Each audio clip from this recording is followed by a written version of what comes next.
Thumbnail দেখেই বুঝতে পারছেন, বা অনেকে বুঝতে পারছেন না যে ঘটনাটি কি আসলে সত্য কিনা।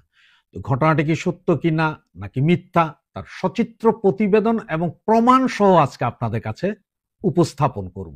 যেমন আক্তার একটা মামলা করেছেন, সেটার ভিডিওটাও আপনাদেরকে অল্প কিছু অংশ আমি লাগিয়ে দিব যাতে আপনারা দেখতে পারেন, এবং বর্তমান ডিএমপি পুলিশ কমিশনার কি বলেছেন সেই বিষয়টাও আমি আপনাদেরকে পরিষ্কারভাবে কিছু ভিডিও কাটিংস, ওনার বক্তব্য এবং বাকি আলোচনা করে আপনাদেরকে বুঝিয়ে দেব যে কি হয়েছে বা কি হতে চলেছে আসলে। তো সকলে একটু সাথে থাকুন। ভিডিওটা 3টা ভিডিও দিব, এই ভিডিওগুলো দেখুন একের পর এক, এবং এই 3টা ভিডিওর উপরে আমরা আলোচনা করব। সাথে থাকুন, প্লিজ সাবস্ক্রাইব করতে ভুলবেন না। সাবস্ক্রাইব করুন, কারণ আমরা যুদ্ধ অবস্থায় আছি, এই যুদ্ধে আমাদের জিততে হবে। আর এই যুদ্ধে জিততে হলে ভাই আপনাদের সাবস্ক্রিপশন দরকার আমাদের চ্যানেলগুলোতে। আওয়ামী লীগ যদি জিততে হয়, রাস্তায় যেমন মিছিল মিটিং এর প্রয়োজন আছে, তেমনি আমাদের এই বক্তব্যগুলো সারা দেশের মানুষের কাছে পৌঁছে দেওয়া আপনার আমার আওয়ামী সমর্থকদের এখন ইমানি দায়িত্ব। মুজিবের বাংলায় রাজাকারের ঠাঁই নাই, যার কারণে ইমানি দায়িত্ব হচ্ছে যে ভিডিওগুলো পৌঁছে দেওয়া এবং আমরা রাস্তায়, অনলাইনে, অফলাইনে সব জায়গায় যুদ্ধ করা। সাথে থাকুন, দেখুন, এরপরে বলছি মূল কাহিনী যে কিভাবে 24 ঘন্টায় দেশ দখল হবে। ধন্যবাদ। এনসিপির সদস্যরা এবং আবার শুভাকাঙ্ক্ষীরা তারা তাদেরকে প্রতিহত করেন এবং পুলিশের সঙ্গে যোগাযোগ করেন। পরবর্তীতে পুলিশ ইনভেস্টিগেশন অফিসার তিনি প্রিসেন্টে এসে মামলা দায়ের করার জন্য আমাদেরকে পরামর্শ দেন। তার প্রেক্ষিতে আমি এয়ারপোর্টের খুব কাছের যে থানা পুলিশের রয়েছে সেখানে এসেছি, এবং যারা সেই দিন আমাদের উপরে হামলা করেছিল এবং হত্যা চেষ্টা করেছিল, ডেথ থ্রেট দিয়েছিল, তাদের ব্যাপারে আমরা এখানে মামলা দায়ের করেছি। এবং একই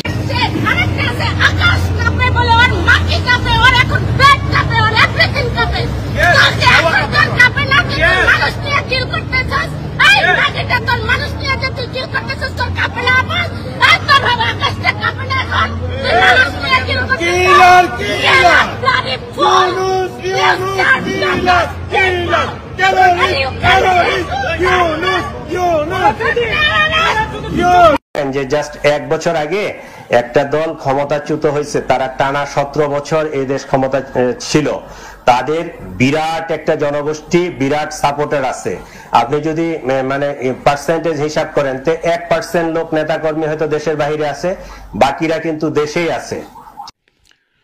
ধন্যবাদ সকলকে। আপনারা 3টা ভিডিও দেখলেন। প্রথম ভিডিওটা হচ্ছে আক্তার হোসেনের ভিডিও। উনি 71 টিভির সামনে বলছেন যে ওনাকে হোটেলের ভেতরে এসে আওয়ামী লীগ নেতাকর্মীরা হামলা করছে, হত্যার করার চেষ্টা করেছে, এনসিপির নেতা বা গুন্ডারা ওনাকে রক্ষা করেছে। এই বিষয়ে উনি পুলিশের কাছে গিয়ে আবেদন জানিয়েছেন। যেহেতু পুলিশ ডেকেছিলেন, পুলিশ বলেছেন যে আবেদন করেন, মামলা করেন, আমরা দেখছি।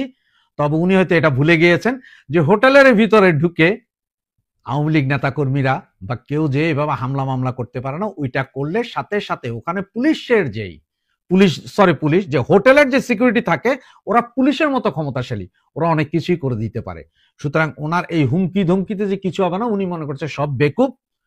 বাংলাদেশে যেমন বললেই পুলিশ আইসা যায় এবং আইসা আপনার মামলা করে, উনি মনে করছেন সেই রকম, কিন্তু সেটা ভুল কথা। ওনার এইসব ফাউল কথা ধরা খেয়ে যাবে যে উনি হোটেলের সামনে ইনকিলাব জিন্দাবাদ, ইনকিলাব জিন্দাবাদ বলেছিলেন। সেই ভিডিওতে ওনার ডট ডট মারা সারা হয়ে যাবে। দ্বিতীয় ভিডিওটা দেখেছেন, আমেরিকাতে একজন মহিলা কিভাবে সেই আকাশ কাঁপানো আপা, যার কিনা আকাশ কাঁপে, আল্লাহর আরশ কাঁপে, ওনার অবস্থাও দেখেছেন। ঠিক আছে না? ওনাকে কিভাবে ব্যঙ্গ বিদ্রুপ করছে মহিলা, সেটাও দেখলেন। আমি কিন্তু মজা পেয়েছি, আপনারা কি পেয়েছেন আমি জানি না। এবং তৃতীয় ভিডিও যেটা, সেটা হচ্ছে সেই পুলিশ কমিশনার সাহেবের ভিডিও। পুলিশ কমিশনার নাকি আল্লাহ জানে, এটা আপনারাই ভালো জানেন। SM নজরুল ইসলাম ভাইয়ের ভিডিও। উনি কি বললেন? উনি কিন্তু গতকালকে সাংবাদিক সম্মেলনে বলেছেন, যেখানে দেখেন আজকে সারা দিনে সারা বাংলাদেশের সমস্ত পত্রিকায় থাকার কথা 244 জন আওয়ামী লীগ, নিষিদ্ধ ঘোষিত আওয়ামী লীগ নেতাকর্মীকে গ্রেপ্তারের এটা ফলাও করে প্রচার হওয়ার কথা, সারা বাংলাদেশের টিভি চ্যানেলে প্রচার হওয়ার কথা। কিন্তু সেটা প্রচার না হয়ে প্রচার হচ্ছে কোনটা? পুলিশের সেই ডিএমপির এম নজরুল ইসলাম সাহেব কি বলেছেন সেটা নিয়ে উনি নিজেই স্বীকার করেছেন যে আওয়ামী লীগ একটা বৃহৎ সংগঠন, 17 বছর ক্ষমতায় ছিল এই সংগঠন। এই সংগঠনের সব লোক ভেগে যায়নি, 1% লোক হয়তো বিভিন্ন কারণে দেশের বাইরে আছেন, কিন্তু বাকি লোক এই দেশে আছেন। এই লোকজন যে কোনো মুহূর্তে যে কোনো কিছু ঘটানোর ক্ষমতা রাখে। ওনার পুরো ভিডিও যা ছিল ওইটা কাউকে দেওয়া হয়নি, ওইটা মানা করেছে সবকিছু না দিতে, তাই কাট কপি পেস্ট করে যা যা দিয়েছে সেইটাই। আর পুরো ভিডিওটা দিলে আমরা যদি দেই আমরা রেস্ট্রিকশন খাবো, এই জন্য আমরা দিচ্ছি না। সেখানে একটা জিনিস দেখেন, আজ থেকে 6 দিন আগে ডয়েজ ভেলে একটা নিউজ করেছিল, তাও সেম ঘটনা, যে আওয়ামী লীগ যে কোনো সময় জ্বলে উঠবে, এই 30 তারিখের ভেতরেই জ্বলে উঠতে পারে যে কোনো মুহূর্তে।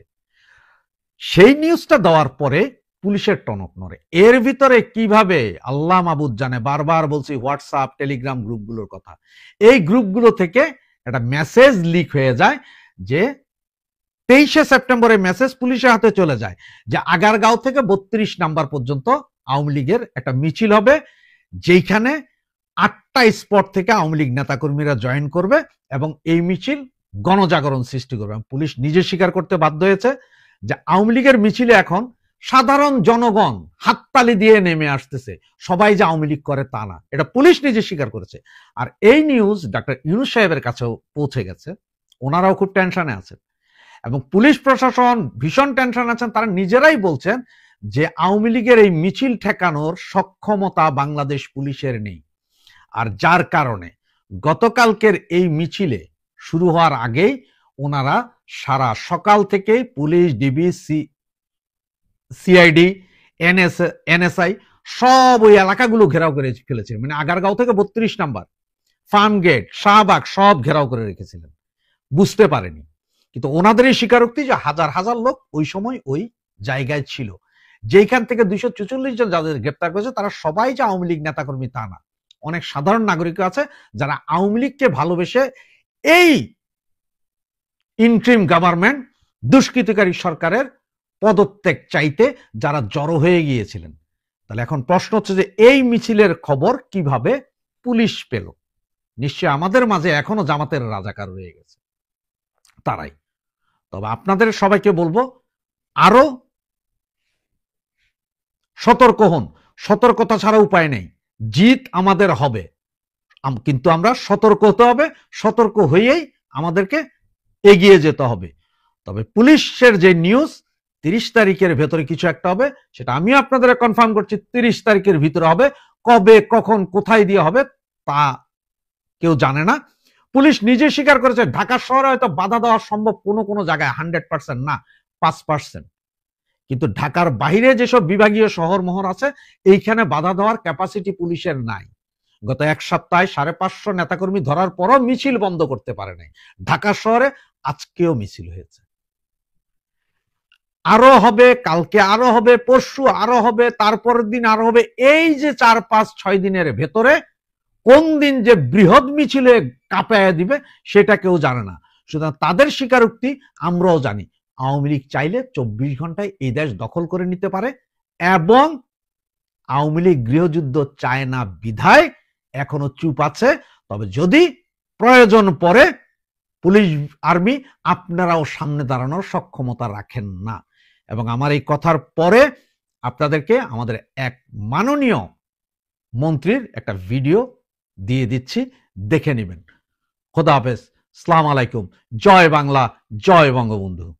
বাঙালি অনেক কঠিন, কিছুদিনের জন্য বসেছে, কারো পিঠের চামড়া থাকবে না, এটা হচ্ছে বাস্তবতা। এই দেশ আওয়ামী লীগ খুব ভালো করেই চেনে। শুধুমাত্র গৃহযুদ্ধপূর্ণ পরিস্থিতি না হওয়ার জন্য দেশের মানুষকে শেখ হাসিনা ভালোবাসে বলে, দেশের অর্থনীতি যাতে নষ্ট না হয়, দেশটা যেন আফগানিস্তানে না পরিণত হয়, তাই এখনো ধৈর্যের সাথে, সহনশীলতার সাথে, শান্তিপূর্ণ আন্দোলনের মাধ্যমে আমরা আমাদের রাজনৈতিক কার্যক্রমগুলো করছি। আমাদের পিঠ দেয়ালে ঠেকে গিয়েছে। আমরাই কিন্তু 9 মাসে বাংলাদেশ স্বাধীন করেছিলাম। আমাদের সাথে আঞ্চলিক সকল শক্তি আছে, আঞ্চলিক সকল শক্তি আমাদের সাথেই আছে। বিএনপি, জামাত বা এই যে ইউনূস গোষ্ঠীর সাথে কেউই নেই। তাদেরকে পালাতে হলে আমরা তো আত্মরক্ষার্থে নানান জায়গায় আশ্রয় পেয়েছি, পশ্চিমে বা প্রাচ্যে। এরা কোথাও আশ্রয় পাবে না, এদেরকে হয় বিদেশে বিমানে করে যেতে হবে। আমরা যথাসময়ে দেশের স্বার্থকে রক্ষা করে, অর্থনীতি বিনষ্ট যাতে না হয়, গৃহযুদ্ধ যাতে না হয়, আমাদের নেতাকর্মীরা সেই প্রস্তুতি নিয়ে এগোচ্ছে। এদের কাউকে ছাড়া হবে না। এই যে বাংলাদেশকে গুরুত্বপূর্ণ একটা আমাদের অবস্থান আছে, সেটাকে ব্যবহার করে দেশের জনগণের উন্নয়নে কাজ না করে দেশটাকে বিক্রি করে দেয়া, এটাকে ওয়ার থিয়েটারে পরিণত করা, মবের কান্ট্রিতে পরিণত করা,